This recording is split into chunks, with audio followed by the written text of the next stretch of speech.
Oh my goodness.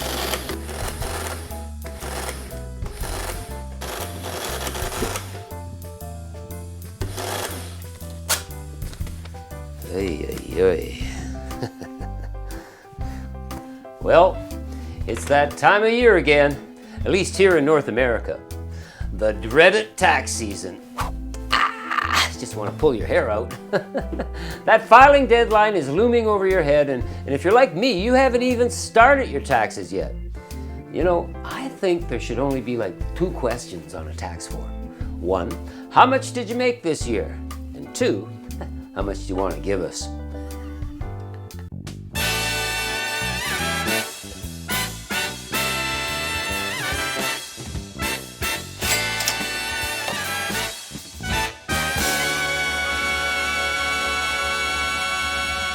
Property tax, inheritance tax, goods and services, land transfer, marriage tax, divorce tax, environmental tax, dividend tax, the list goes on and on. I personally like the window tax that was imposed on English citizens in 1696.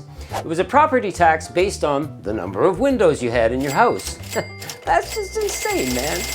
But you know, some people got really smart. They started to brick up their windows.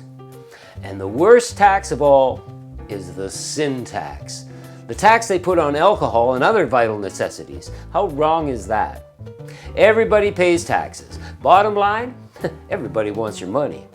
We gotta thank the ancient Egyptians here. They started taxation around 3000 BC.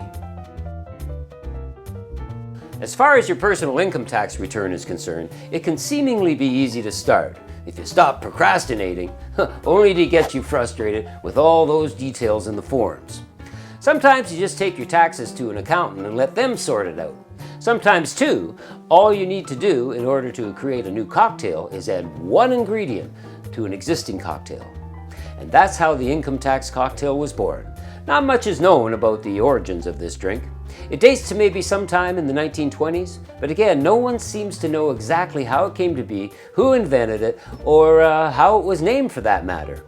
One thought that some have come to conclude is that since taxes can sometimes be a bitter experience, the addition of bitters is what gave the income tax cocktail its name.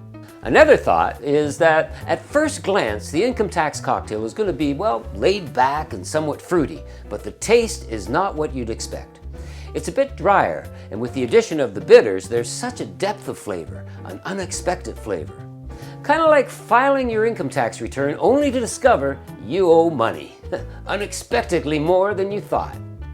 What we do know is that the drink, the income tax, is nothing more than a Bronx cocktail, which was created sometime between 1899 and 1901, with the addition of bitters. And the Bronx cocktail is nothing more than a variation of a perfect martini that adds orange juice to the mix. I'm not going to go into detail about the Bronx cocktail here because, well, we'd be here for another hour, and you got taxes to do. But what I can tell you is that the Bronx cocktail, named after one of New York's 5 boroughs and specifically named after the newly opened Bronx Zoo, has a lot of variations. There's the original Bronx, of course, the Bloody Bronx, made with the juice of blood oranges, the Golden Bronx, made with the addition of an egg yolk, the Silver Bronx, made with the addition of egg white, the Improved Bronx, made with the juice of mandarin oranges. Satan's Whiskers, that one adds orange liqueur to the mix, and well, you know, it's probably something I should consider making for Halloween.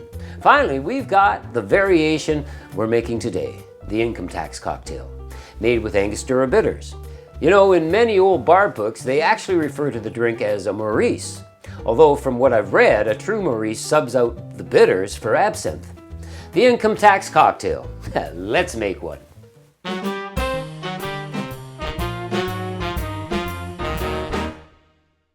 Well, first thing I'm going to do is I'm just going to grab a little bit of rind from this orange, okay? Just a little bit of rind. Trying to mind the white pith, of course, again. I'm going to pop that right in our drink, in our glass. And we're going to get to pressing some orange juice. Fresh. You want to go fresh. Don't just grab a glass of orange juice out of the fridge. What we're after is a ½ ounce.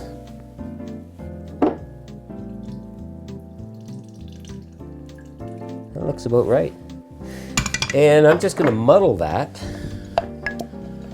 Now, the original recipe doesn't call for muddling the rind, but I just think the rind adds that zest, and it's going to sparkle the drink a bit more. That looks pretty good. Next is gin.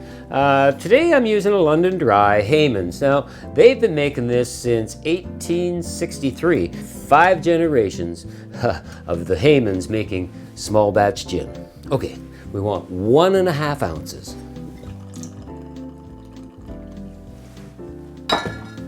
Followed by sweet and dry vermouth.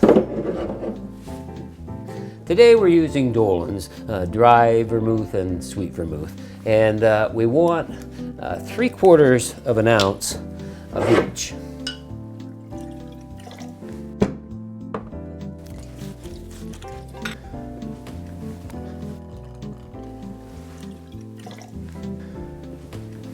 And again, I cannot stress the importance of keeping these in the refrigerator. Or use them up as soon as you can, because they go stale, you know. Now, normally, you'd add your bitters right to the cocktail, shake it up, that kind of thing. I like adding them at the end. It just gives it more oomph, I think, personally. Let's add some ice.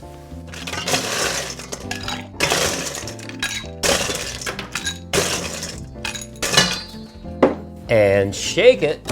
Oh, he's shaking. Like an accountant? I don't know how that is. Just shake it. Shake it good.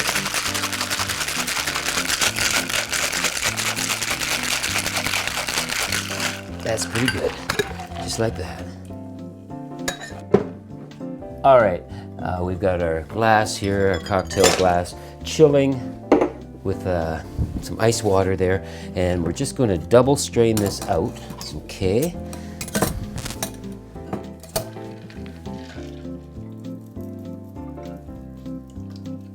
Nice color, for sure.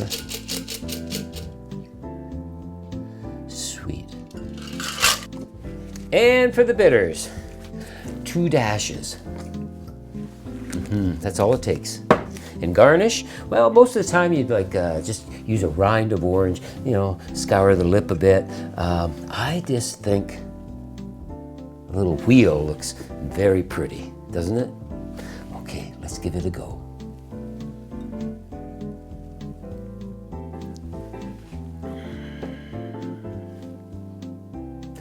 I'll tell you something, that's delightful. It's a really nice drink. The orange is definitely up front. I guess the biggest thing I can say about this is it's really quite dry. Not what you'd expect with the orange and the sweet vermouth. And actually the vermouth, both vermouths, aren't really prevalent. You know, they're there, but they're like kind of way in the background. The orange and the gin seem to be, maybe it's the gin that dries it out, perhaps. That's gonna help me get through doing my tax returns real easy. Have a couple of these. It won't matter what the numbers are. Ah, that's a fine drink. Okay. Good luck with your taxes.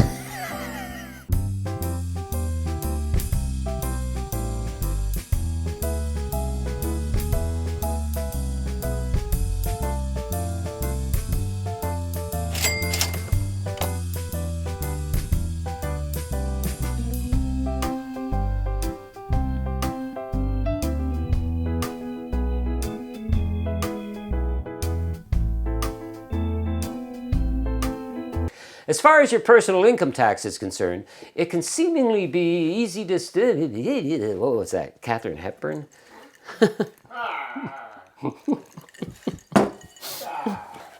That's where I'm headed.